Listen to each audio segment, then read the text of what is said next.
Search point के तमाम देखने और सुनने वालों को अस्सलाम वालेकुम। नाज़रीन ग्रामी, आज की वीडियो में हम पाकिस्तान के एक बहादुर जहांबाज मुजाहिद राशिद मिन्हाज के एक वाक़े के बारे में बात करेंगे, जिसने अपनी जान का निजराना पेश करते हुए एक गद्दार वतन से अपना जहाज अगवा होने से बचा लिया।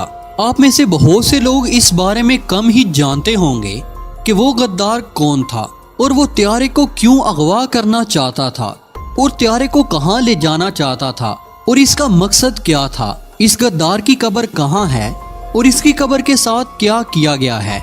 आज की इस वीडियो में इन तमाम बातों को तफसील के साथ देखेंगे। तो नाज़रीन ग्रामी, मतीउर रहमान एक बंगाली था जो पाकिस्तान एयर फोर्स में फ्लाइट लेफ्टिनेंट के ओहदे पर फायज था। मशरकी पाकिस्तान से तालीम हासिल करने के बाद सरगोदा के PF कॉलेज में दाखिला लेकर डिग्री हासिल की और पायलट ऑफिसर बन गया। 15 अगस्त 1961 में इसने एयरफोर्स ज्वाइन की और 22 जून 1963 में इसने GD कोर्स मुकम्मल कर लिया और मौजूदा मसरूर बेस में पायलट अफसर के तौर पर तैनात हो गया, जो माजी में माड़ी बेस कहलाती थी। इसके बाद इसने हवाबाजी की बाकायदा तरबियत हासिल की और इंस्ट्रक्टर के तौर पर तैनात हो गया, जो हवाबाजी की तरबियत देते हैं और नए पायलट्स को हवाबाजी की तरबियत इनके जिम्मे होती है। तरबीती तैयारों में 2 सीटें होती हैं और इमरजेंसी की सूरत में इन्हें ऑपरेशन के लिए भी इस्तेमाल किया जा सकता है। अमेरिकी साख्त का T-33 त्यारा भी इसी कैटेगरी का त्यारा था। मतीउर रहमान ने इसकी तरबियत ली और एजाजी नंबरों से पास हुए। इसके बाद इसको पिशावर में तैनात कर दिया गया। इसने 1965 की जंग भी लड़ी। बांग्लादेश में लिबरेशन वार के दौरान इसने छुट्टी ले ली और अपने खानदान समेत अपने आबाई वतन ढाका चला गया, लेकिन वो छुट्टियां खत्म होने के बावजूद वापस नहीं आया।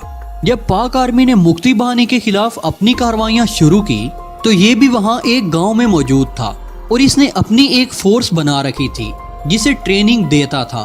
14 अप्रैल 1971 में पाक फिजाइया ने इसके कैंप पर हमला किया, लेकिन वो पहले ही अपने बचाव का इंतजाम कर चुका था। इस तरह वो सब लोग बच गए जो इसके साथ थे।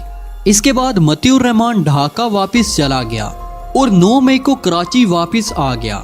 इसने लेट होने की वजह बांग्लादेश की अलहदगी का बहाना बनाकर अपनी जान छुड़ा ली, जिसको सच तस्लीम कर लिया गया और इसे दोबारा ज्वाइनिंग दे दी गई और इसे इंस्ट्रक्टर पायलट बना दिया गया।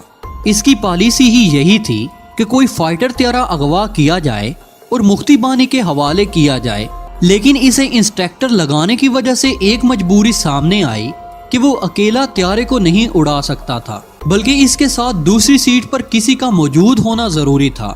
20 अगस्त 1971 को पायलट अफसर राशिद मिन्हाज की ट्रेनिंग T-33 जेट ट्रेनर्स के साथ शेड्यूल्ड परवाज होनी थी। ये राशिद मिन्हाज की दूसरी ऐसी परवाज थी जो सोलो फ्लाइट कहलाती है, यानी हवा से ज्यादा रफ्तार के साथ त्यारा उड़ाना। मतीउर रहमान ने यह सोचा कि नायक यंग पायलट राशिद मिन्हाज, जिसकी उम्र 20 साल थी, इसको मैं आसानी से काबू कर लूंगा। जब राशिद मिन्हाज अपने त्यारे में रनवे पर मौजूद थे तो इसने त्यारा रुकवाकर इंस्ट्रक्टर की सीट पर जल्दी से सवार हो गया और त्यारे को भारत की तरफ मोड़ने का हुक्म दिया। लेकिन राशिद मिन्हाज ने बहादुरी के साथ एयरपोर्ट इंतजामिया को इतला दे दी कि इसे अगवा किया जा रहा है। इस पर एयर कंट्रोलर ने राशिद मिन्हाज को दोबारा पैगाम भेजने के लिए कहा, जिस पर राशिद मिन्हाज ने दोबारा तस्दीक कर दी कि हकीकत में इसको त्यारे समेत अगवा किया जा रहा है। राशिद मिन्हाज ने मतीउर रहमान से त्यारे का कंट्रोल हासिल करने की भरपूर कोशिश की, लेकिन इसमें कामयाबी न होने की सूरत में राशिद मिन्हाज ने फैसला कर लिया कि मैं मुल्क से गद्दारी नहीं कर सकता। चुनाचे इन्होंने अचानक त्यारे को जमीन की तरफ मोड़ दिया और भारत के बॉर्डर से 50 किलोमीटर पहले ठट्टा के मुकाम पर त्यारे को क्रैश कर दिया और खुद शहीद हो गए। यहाँ तक तो अक्सर लोगों को इल्म है कि राशिद ने कौमो मुल्क के लिए जान का निजराना पेश कर दिया और एक गद्दारे वतन को जहन्नुम का ईंधन बना दिया और खुद सरखरू हो गए। यार मजहर, जो आर्मी के बारे में लिखते रहते हैं, उन्होंने 2004 में सैसल चौधरी से मुलाकात की, क्योंकि सैसल चौधरी ने इस हादसे की तहकीक की थी।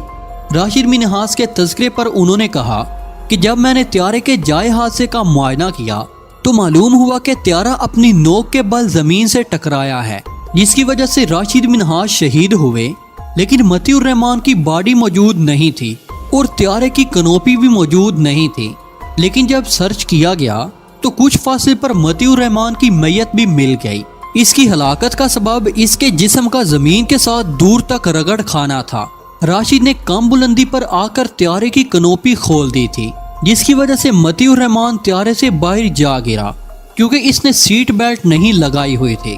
راشد منہاس کی کوشش تھی کہ دشمن کو نیچے گرا کر طیارے کو بچایا جائے، لیکن اس وقت طیارہ زمین کے اتنے قریب پہنچ گیا تھا کہ واپس اٹھانا ممکن نہ تھا۔ متی الرحمان کا ارادہ صرف یہی نہیں تھا کہ وہ طیارہ ہی اغوا کر رہا تھا، بلکہ اس کا ارادہ تھا کہ پاکستان کے پائلٹ کو بھی اغوا کر لے، اور اگر وہ کامیاب ہو جاتا تو اس میں پاک فوج کی بڑی بدنامی ہوتی۔ اس کے بعد متی کی میت کو کم ترین لوگوں کے قبرستان میں دفنایا گیا اور اس کی تصویر مسرور بیس کے مین گیٹ پر غدار کے طور پر لگائی گئی، لیکن افسوس کی بات یہ کہ بنگلہ دیش نے اسے شہید قرار دے کر پاکستان سے اس کی ڈیڈ باڈی منگوا کر اسے شہادت کا رتبہ دے دیا اور اسے ڈھاکہ میں میر پور کے شہیدوں کے قبرستان میں دفنا دیا، اور اسے بنگلہ دیش کا سب سے بڑا فوجی اعزاز دیا گیا جس کا نام 20 سر شتوت دیا گیا۔ تو دوستو، یہ تھی راشد منہاس کی کہانی اور اس کی جرات مندانہ کارروائی کی داستان۔ آپ لوگ بھی پاکستانی ہونے کا ثبوت دیتے ہوئے کمنٹ سیکشن میں پاک فوج زندہ باد، پاکستان پائندہ باد اور راشد منہاس کے حق میں دعائے مغفرت ضرور لکھیے گا۔